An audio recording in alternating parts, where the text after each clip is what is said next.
Ibabasa po natin ngayon ang sa sulat ni Jeremiah 20:13.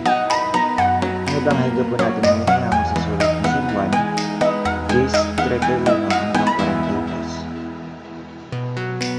42. Muling dumampot ng mga bato ang mga Hudyo para batuin siya.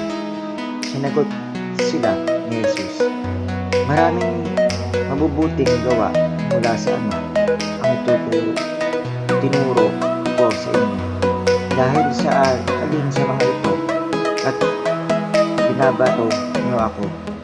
Sinagot siya ng mga Hudyo, "Binabato ka namin hindi dahil sa isang mabuting gawa, kundi dahil sa paggalapastangan, pagkat gayon tao ka, tinuturing mong Diyos ang iyong sarili." Sumagot sa kanya si Jesus, "Di ba't nasusulat sa inyong batas? Sinasabi ko, mga Diyos kayo.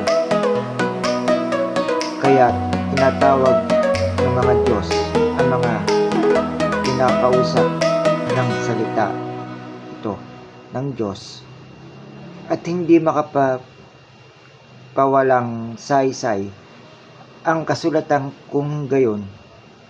Bakit nyo sinasabing lapastangan ako? Sinasabi kong anak ako ng Diyos.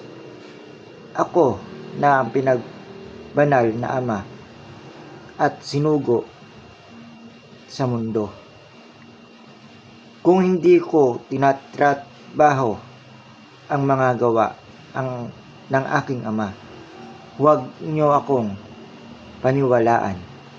Kung ginagawa ko naman, kahit na hindi kayo naniniwala sa akin, paniwalaan nyo ako ang mga gawa.